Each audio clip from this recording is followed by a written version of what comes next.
आज के पवित्र आराधना में सबको स्वागत है। आज का आह्वान वचन हम लोग सुनेंगे भजन संहिता से भजन नंबर 43, उसका पहला, दूसरा और तीसरा पद। हे परमेश्वर, मेरा न्याय चुका और विधर्मी जाति से मेरा मुकदमा लड़। मुझको छली और कुटिल पुरुष से बचा, क्योंकि हे परमेश्वर, तू ही मेरी शरण है। तूने मुझे त्याग दिया है। मैं शत्रु के अंधेर के मारे शोक का पहरावा पहने हुए क्यों फिरता रहूं? अपने प्रकाश और अपनी सच्चाई को भेज, वे मेरी अगुवाई करें। वे ही मुझको तेरे पवित्र पर्वत पर और तेरे निवास स्थान में पहुँचाएँ। आइए हम प्रार्थना करें। अनुग्रहकारी प्रेमी स्वर्गीय पिता, हम तुझे धन्यवाद देते हैं फिर एक मौका हमें देने के लिए कि तेरी उपस्थिति में हम पाए जाएं। बीते दिनों हम हर एक के साथ रहा, इस निमित्त तुझे हम धन्यवाद देते हैं। और हे प्रभु, हम अपने गुनाहों को भी तेरे निकट मानते हैं। हमारे पापों को क्षमा कर अपने पवित्र लहू से हमें शुद्ध और पवित्र कर, ताकि प्यारे प्रभु तेरी आराधना हम तेरी ही अगुवाई में करने सके और हे प्रभु आराधना का प्रतिफल को हम प्राप्त करें। प्रार्थना हमारे मुक्तिदाता मसीह यीशु ख्रिस्ट के पवित्र नाम से मांगते हैं, सुन और स्वर्ग में ग्रहण कर। आमीन। आज की पवित्र आराधना को हम लोग शुरू करेंगे और इस घड़ी हम लोग गीत गाएंगे साक्ष्यवाणी गीत नंबर 3। मैं तुझको गाऊंगा हे ईश्वर, अनुपा जिसकी ऐश्वर्य महिमा। अनुग्रह कर हे कृपा सागर, और मुझे अपने आत्मा से चला, कि मेरा गान यीशु के नाम से हो और पावे तेरी ही प्रसन्नता को।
परमेश्वर पिता और पुत्र और पवित्र आत्मा के नाम से आमीन। हमारी सहायता ईश्वर के नाम से है जिसने स्वर्ग और पृथ्वी को सिरजा।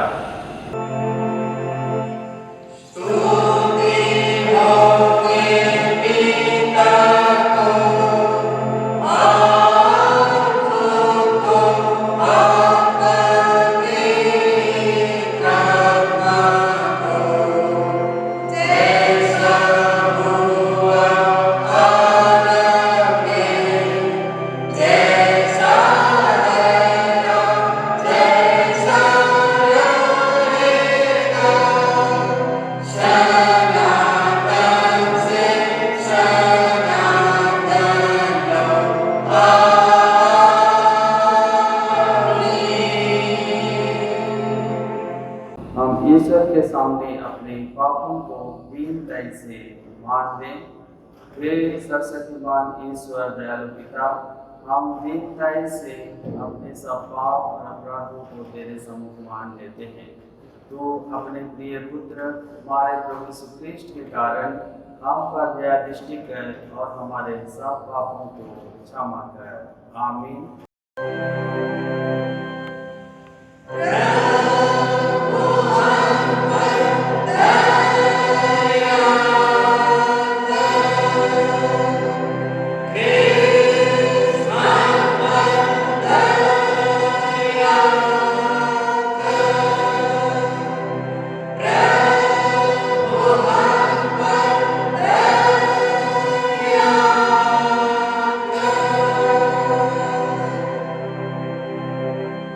शांति का वचन हम सुने।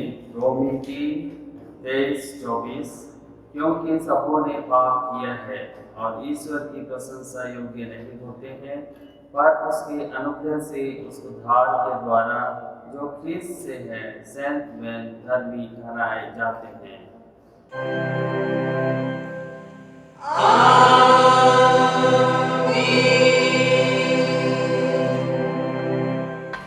मंडली उठे। सबसे ऊंचे स्थान में ईश्वर का गुणानुवाद होए।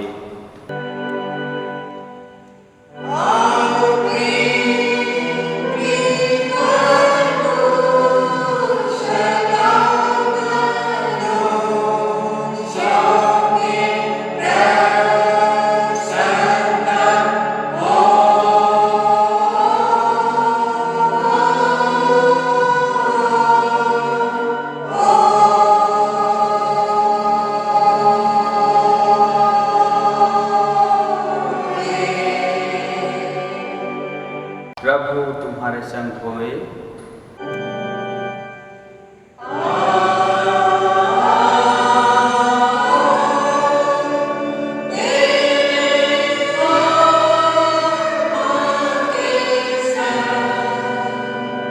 आइए हम प्रार्थना करें। हे प्रभु परमेश्वर स्वर्गवासी पिता, हम पापी लोग मान लेते हैं कि हम में कुछ भलाई नहीं है और हम अपने पाप के कारण अनंत मृत्यु के योग्य हुए हैं, क्योंकि जो शरीर से उत्पन्न हुए हैं वे शरीर हैं और तेरे राज को देख नहीं सकते हैं। परंतु हम तेरी विनती करते हैं कि हम पर अनुग्रह कर और अपने पुत्र हमारे प्रभु यीशु ख्रीष्ट के कारण पवित्र आत्मा को हमारे मनों में भेज और हमको नवीन मनुष्य बना, जिससे हम तेरी जैसे पवित्र बपतिस्मा में हमें वाचा दी गई है, वैसे ही ख्रीष्ट के द्वारा पापों की क्षमा पर निश्चयता सहित विश्वास करें, प्रतिदिन पवित्र आत्मा के चलाए हुए चलें और अंत में सदा काल का जीवन पाएं। आमीन।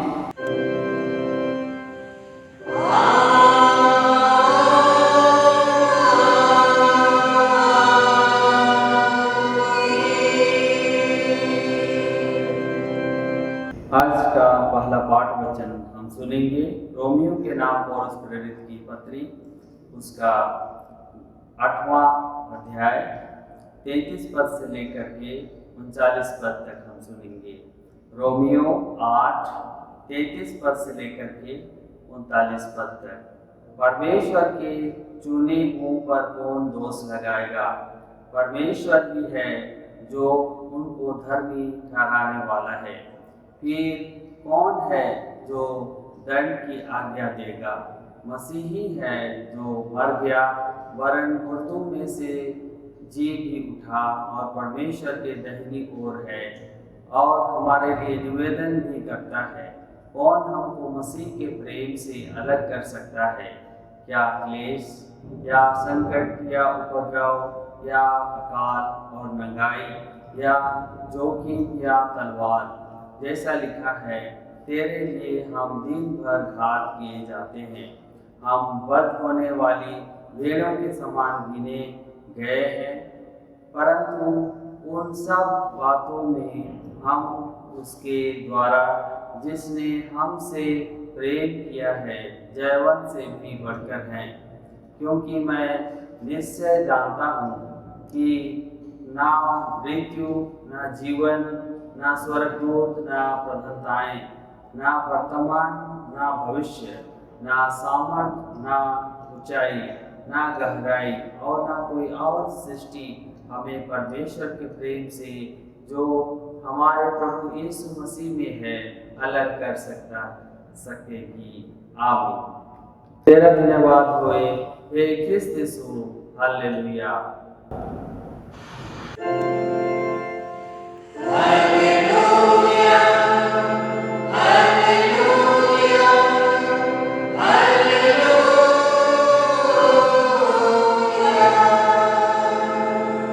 अब हम समस्त क्रिस्तानी कलीसिया के संग अपना महापवित्र विश्वास मान लेके यूं कहें, मैं विश्वास करता हूँ परमेश्वर पिता पर, जो स्वर्ग और पृथ्वी का सर्वशक्तिमान सृजनहार है, और उसके इकलौते पुत्र अपने प्रभु यीशु ख्रीष्ट पर, जो पवित्र आत्मा से गर्भ में आया, कुंवारी मरियम से उत्पन्न हुआ, पांतुस पिलातुस की आज्ञा से दुख उठाया, क्रूस पर चढ़ाया गया, मार गया और गाड़ा गया, पाताल में उतरा, तीसरे दिन मृतकों में से जी उठा, स्वर्ग पर चढ़ गया और परमेश्वर सर्वशक्तिमान पिता के दाहिने हाथ बैठा है, जहाँ से वह जीवितों और मृतकों का विचार करने को फिर आएगा।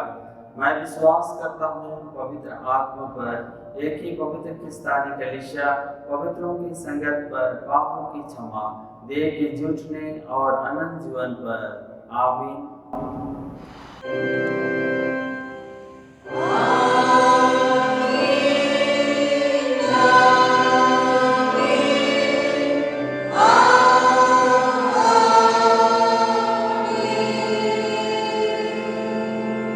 मंडली बैठे। आराधना के क्रम में हम लोग दूसरी गीत गाएंगे, साक्षी वाणी गीत नंबर 112। साक्षी वाणी गीत नंबर 112। जन्म से पापी दुराचारा, धर्म विमुख और ख्रिस्त विरोध, मैं तो हूँ पर ख्रिस्ट के द्वारा अभी सारे पाप से सूद।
चले उठे,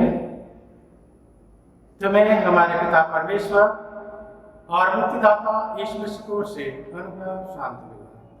आमीन। आइए हम प्रार्थना करें। दयालु महान पिता परमेश्वर के लाख धन्यवाद देते हैं, आज का दिन हम सबों को देखने दिया है। और पिता परमेश्वर, आज के दिन में हम तेरा वचन सुनना चाहते हैं। एक एक जन के साथ रहते हुए एक एक जन की अगुवाई सहायता कर, जिससे कि हम तेरे वचन के गहराई में जाने सके, समझने और बुझने सके, उसको अपने मन में रखने पाए और उसके अनुसार अपना जीवन को व्यतीत करने पाए। मांग देते बेटे यीशु के नाम, आमीन। आज के उद्देश्य के निमित्त हमें परमेश्वर का वचन दिया गया है, वो तो हमें मिलता है लूका रचित सुसमाचार और उसका 18वां अध्याय पद संख्या 9 से 14। लूका 18 9 से 14। परमेश्वर का वचन हम सबों को इस प्रकार कहता है। उसने उनसे जो अपने ऊपर भरोसा रखते थे कि हम धर्मी और दूसरों को तुच्छ जानते थे, यह दृष्टांत कहा। 2 मनुष्य मंदिर में प्रार्थना करने के लिए गए। एक फरीसी था और दूसरा चुंगी लेने वाला।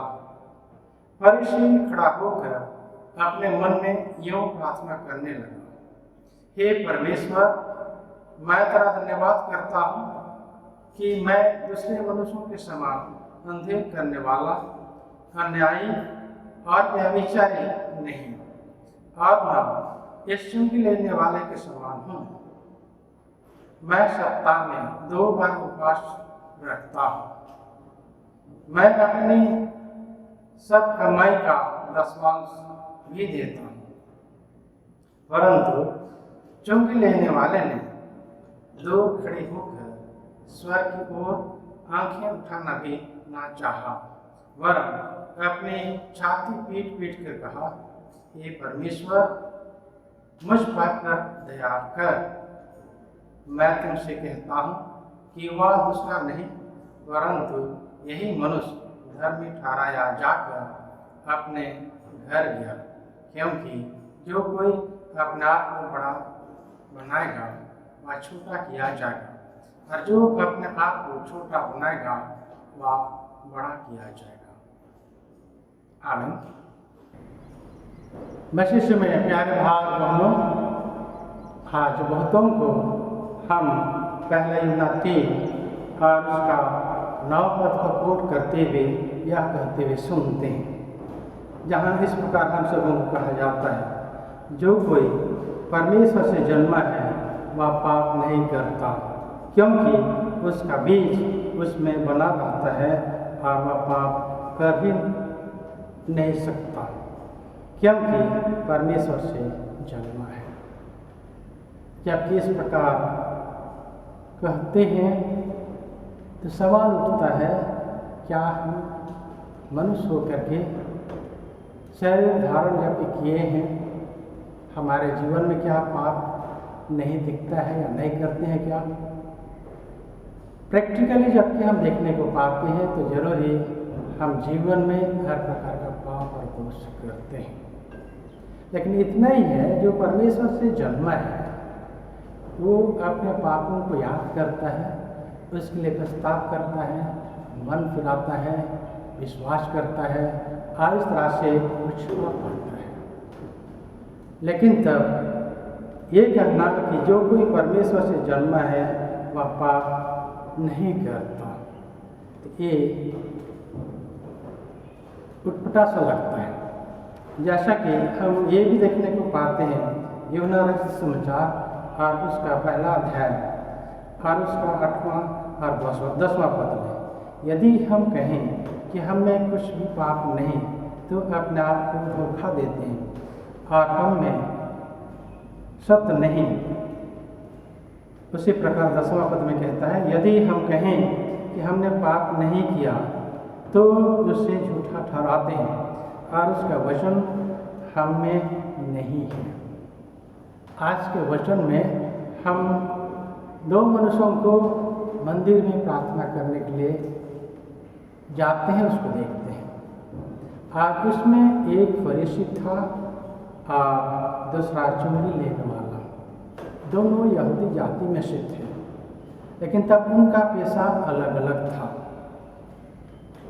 जैसा कि प्रथा था और उसके आधार पर यहूदी लोग मंदिर में सुबह 9 बजे, 12 बजे और 3 बजे प्रार्थना करने के लिए जाते थे। यह सोचा जाता था कि मंदिर में प्रार्थना जबकि करते हैं तो प्रार्थना को परमेश्वर सुनता है। और इसी कारण से हम देखने को पाते हैं या उनके लिए यह अभ्यास था।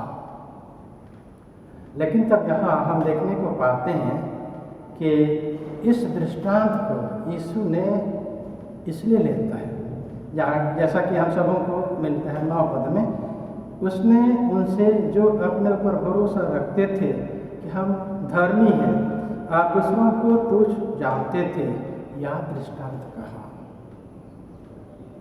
तो प्यारे भाई बहन, हम यहाँ फरीसी को देखते हैं जो कि अपने आप को पवित्र समझकर नाना प्रकार के रीति विधियों को मान करके साधारण लोगों से अपने आप को अलग करते थे। वे हर प्रकार की धार्मिक अपवित्रता से सर्वदा अलग रहते थे। उचित रीति से हर प्रकार के दान देन, दशवांश और बलिदान देते थे। उसी प्रकार राजनीतिक बातों में हाथ नहीं डालते थे। और इसी कारण से वे अपने आप को, जबकि परमेश्वर का चुना हुआ जाति में से है और परमेश्वर ने उनको पवित्र ठहराया है, अलग किया है, और इसी कारण से हम देखने को पाते हैं घमंड करते थे। इसलिए कि दूसरों की नज़र में हम देखने को पाते हैं कि वे इस व्यवस्था को अच्छी तरह से पूरा करते हुए देखते हैं। जैसा कि आम लोगों का दृष्टिकोण था कि फरीसी लोग ईश्वर भक्त हैं, परमेश्वर का सेवक हैं और वे धर्मी उनके नज़र में दिखते हैं। उसी प्रकार हम देखने को पाते हैं कि चुंगी लेने वालों के विषय में लोगों का धारणा था या उनके दृष्टिकोण के आधार पर हम यहाँ इस प्रकार को पाते हैं, वे भ्रष्टाचारी हैं, लोभी हैं, घूसखोर तथा उनको लोग पापी समझता था।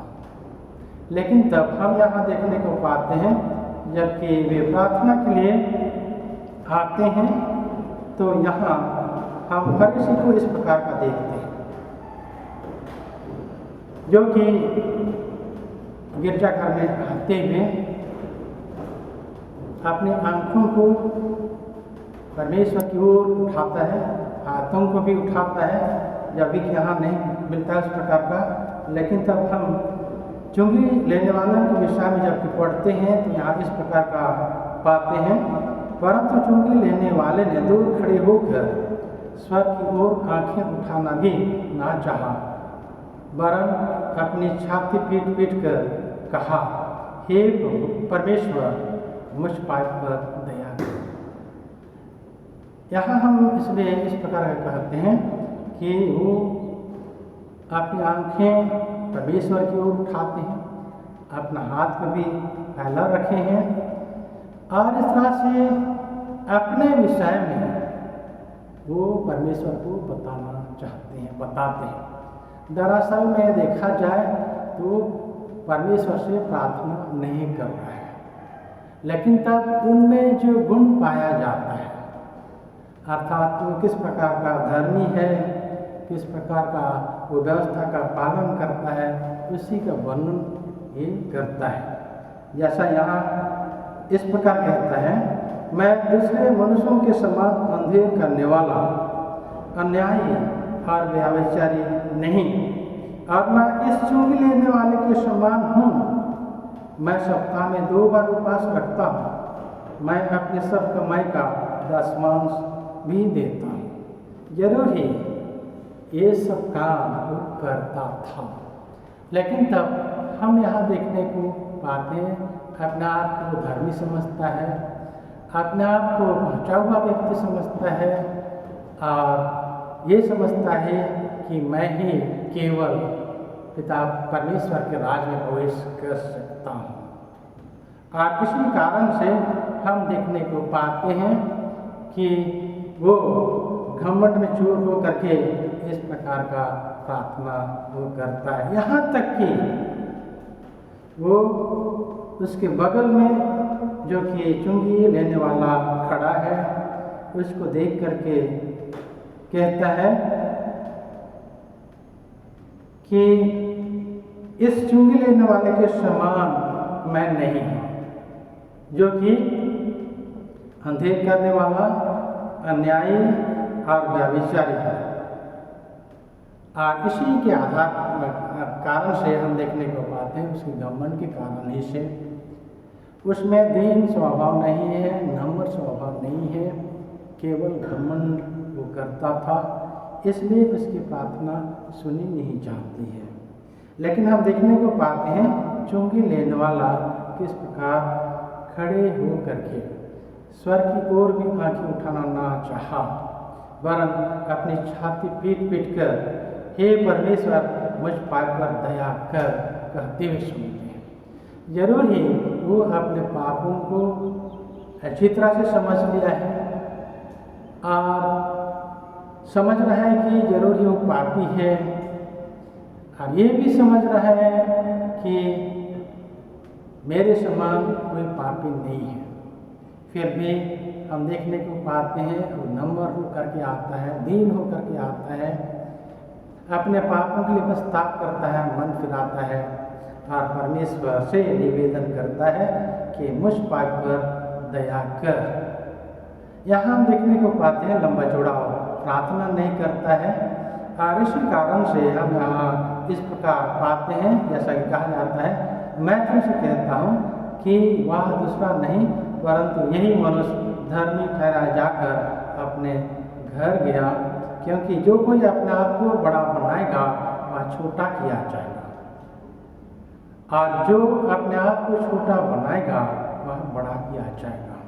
जरूर ही अपने आप को इसने दीन किया, नम्र किया, और इसी कारण से अपने पापों को मानते हुए विश्वासता के साथ में पिता परमेश्वर से के पास आता है और निवेदन करता है मुझ पाप पर दया कर।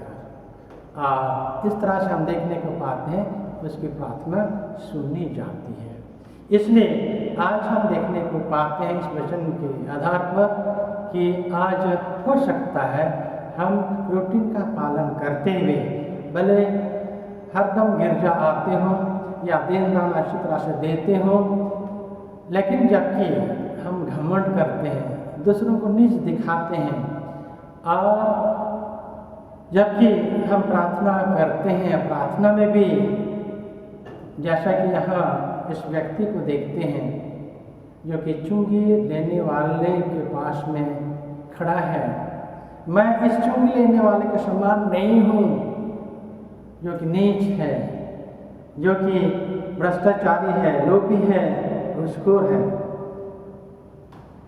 तो प्यारे भाई बहन, हम देखते हैं उसकी प्रार्थना सुनी जाती है, और इस तरह से हम देखने को पाते हैं उस फरीसी का प्रार्थना नहीं सुनी जाती है। इसलिए आज हम किस प्रकार का प्रार्थना करें, नम्र हो करके विश्वास के साथ में अपने पापों को मान करके स्वीकार करते हुए उसके लिए पश्चाताप करते हुए मन फिराते हुए विश्वास में दृढ़ ठहर करके, तो जरूर हमारी प्रार्थना सुननी चाहिए। परमेश्वर अपने इस वचन में अधिक से आशीष दें। आमीन। आइए हम प्रार्थना करें। स्वर्गीय महान पिता परमेश्वर तेरा अल्लाह को धन्यवाद करते हैं कि तेरे बेटे इस मसीह के लोगों से खरीदे जा करके आज हम तेरी संतान हो पाए हैं। यह भी कि तेरी संतान है, फिर भी दुनिया के मायामोह में आते हुए अपने शरीर को कंट्रोल नहीं कर पाने के कारण से भिन्न भिन्न प्रकार के पाप दोष में गिरते हैं। पिता परमेश्वर सभी पापों को जिसको कि हमने जाने अनजाने बोली से वचन से काम से किए हैं मानते हैं, क्षमा चाहते हैं और पिता परमेश्वर तुझसे निवेदन करते हैं कि हरदम तेरे बेटी बेटियों के जैसा अपना जीवन व्यतीत करने पाए और पिता परमेश्वर अटूट संबंध हमारा तेरे साथ रहे, जिससे कि पिता परमेश्वर तो जो हमें आशीष देना चाहता है उस आशीष को हरदम पाने सके। इसलिए पिता परमेश्वर हम यह घमंड न करें कि जो परमेश्वर से जन्म है वह पाप नहीं कर सकता। जरूर ही जबकि पाप दोष करते हैं उसको हम स्वीकार करें, माने और पिता परमेश्वर हम घमंड न करें कि हम तेरे बेटी यीशु मसीह के लोगों से खरीदे जाकर के बपतिस्मा के द्वारा आज तेरे संतान हम हो पाए हैं। और इस तरह से पिता परमेश्वर नम्रता का जीवन व्यतीत करते हुए दूसरों के साथ में भी अच्छा व्यवहार में अपने आप को पेश करने पाए और पिता परमेश्वर हमारे काम उद्यम में हम बता न सकें कि हम तुझे प्यार करते हैं और पिता परमेश्वर तुझे प्यार करते हुए हमारे जीवन में जो कुछ भी आवश्यकता है उसके लिए दीनतापूर्वक आते हुए तुझे निवेदन करते हैं तो हमारी तो सुनता है, इसलिए कि तू हम सबों को कहता है मांगो तो तुम्हें दिया जाएगा। इसलिए हम सबों को ऐसा सुंदर जीवन व्यतीत करने में हमारी मदद कर मांगते तेरे बेटे यीशु के नाम में, आमीन। और ईश्वर की शांति जो समस्त ज्ञान से उठ है ख्रिस्त इसमें तुम उनका मन और हृदय की रक्षा करेगी अब सदा, आमीन। अंत में हम लोग गाएंगे साक्ष्यवाणी से साक्ष्यवाणी गीत नंबर 338। साक्ष्यवाणी गीत नंबर 338। ख्रिस्त का प्रेम है सबसे उत्तम। और इसी गीत में हम लोग सिद्धिदान हासिल करेंगे।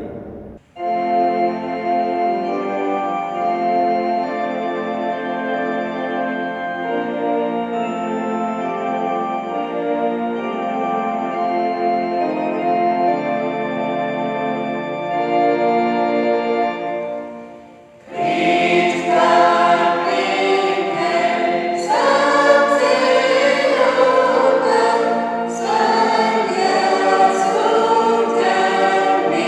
you.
मंडली उठे, आइए हम प्रार्थना करें। हे प्रभु परमेश्वर स्वर्गवासी पिता, हम तेरी विनती करते हैं अपने क्रिस्तानी कलीसिया और उसके सारे सेवकों की अगुवाई कर कि वे तेरे वचन के निर्मल उपदेश में ठहरें, जिससे सच विश्वास और प्रेम हमें बढ़े और बढ़ाया जाए। हे प्रभु भारत रिपब्लिक के हमारे प्रेसिडेंट, इस प्रांत के गवर्नर, राजकीय सभाओं और मंत्रिमंडलों, सब न्यायों और हाकिमों और सब राज कर्मचारियों को आशीष दे और उनकी अगुवाई कर कि वे न्याय और धर्म से देश की सेवा करें और हम कुशल चयन से सारी भक्ति और गंभीरता से काम बिताएं। हमारी कलीसियाई सभाओं, सेंट्रल काउंसिल और कलीसिया की अन्य मंडली सभाओं को आशीष दे कि वे इस मंडली को तेरी पवित्र इच्छा के अनुसार चलाएं। जगत की लूथरन कलीसिया और देश विदेश के हमारे सभी ख्रिस्ट विश्वास मित्रों को आशीष दे कि हम ख्रिस्तीय प्रेम और सहयोग में आगे बढ़ें और जगत में तेरी साक्षी के लिए अधिक सामर्थ्य पाएं।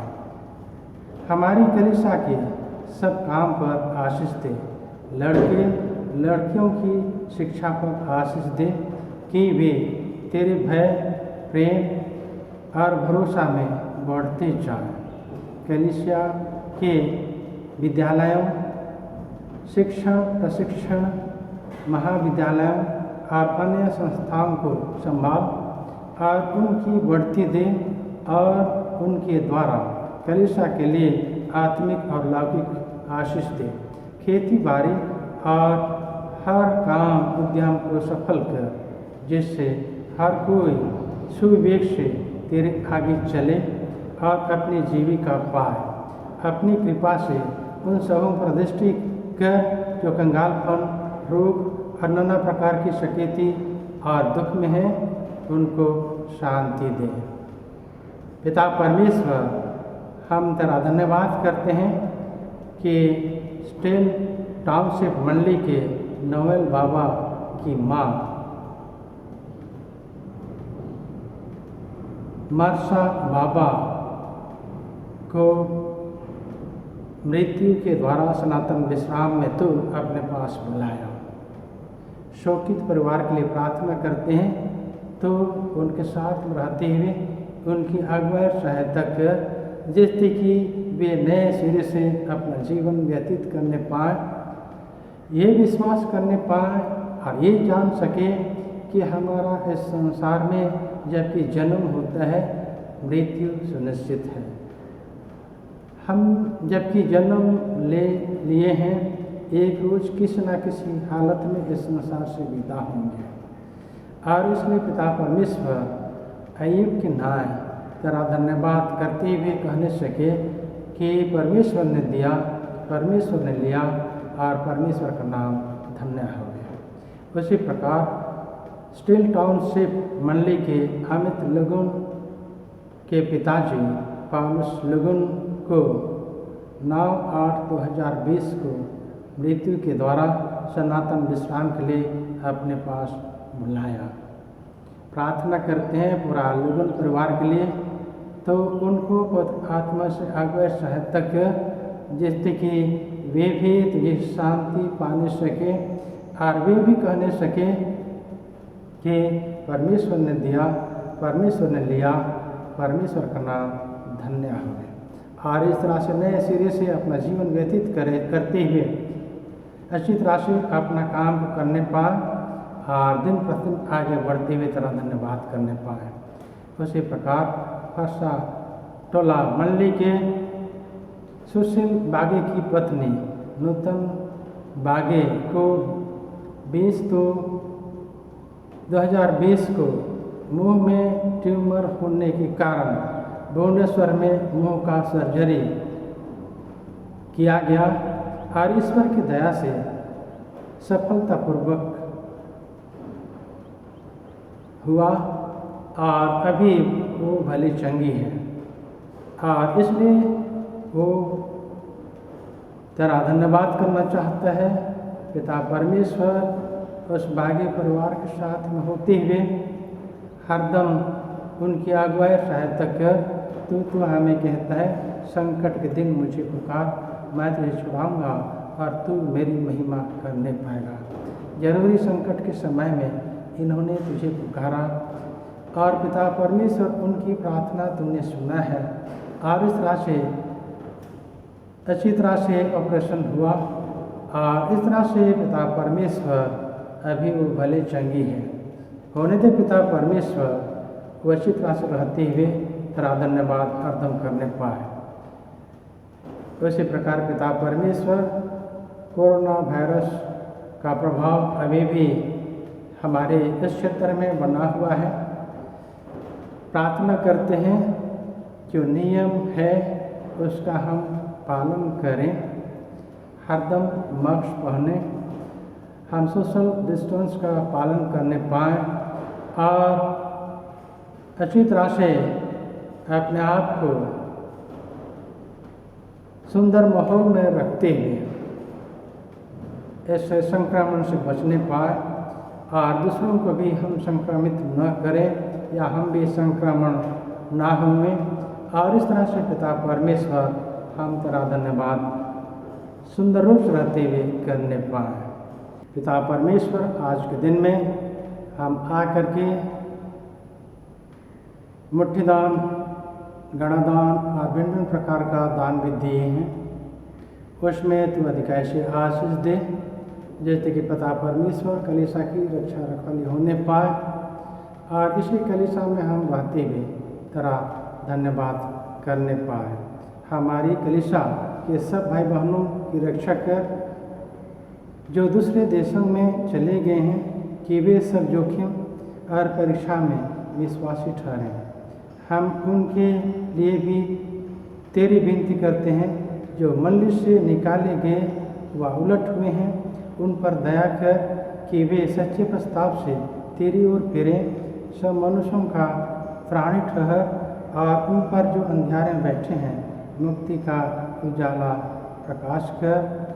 हमको आपस्ता मृत्यु से बचा और अंत में अपने प्रिय पुत्र हमारे पवित्र ख्रिस्त के द्वारा स्वर्ग राज में ग्रहण कर। आमीन। हे हमारे पिता, तू जो स्वर्ग में है, तेरा नाम पद के जावे, तेरा राज आवे, तेरी चीज़ें स्वर्ग में वैसे पृथ्वी पर भी होवे। हमारी प्रतिदिन की रोटी आज हमको दे और हमारा अपराध क्षमा कर जैसे हम भी अपना अपराध क्षमा करते हैं और हम परिश्रम मत डाल परंतु बुराई छुड़ा, क्योंकि राज और पराक्रम और महात्म सदा तेरे है। आमीन।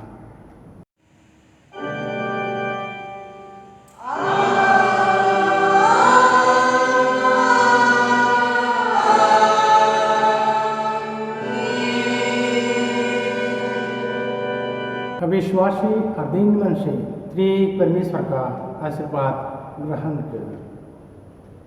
परमेश्वर तुझे आशीष देवे और तेरी रक्षा करे। परमेश्वर अपने मुख का प्रकाश तुझ पर चमकावे और तुझ पर अनुग्रह करे।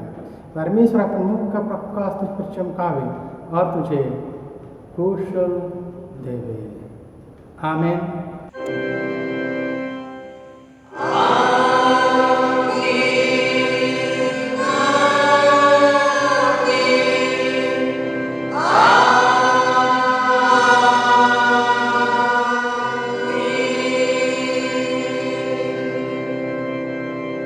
यीशु सहाय।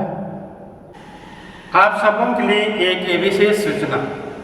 Genial church Rourkela Paris YouTube channel में दिए गए व्हाट्सएप नंबर के माध्यम से अपने विशेष प्रार्थना की अर्जी मैसेज करके हर सप्ताह के शुक्रवार तक भेजें ताकि आने वाला सप्ताह से उनके लिए प्रार्थना की जा सके।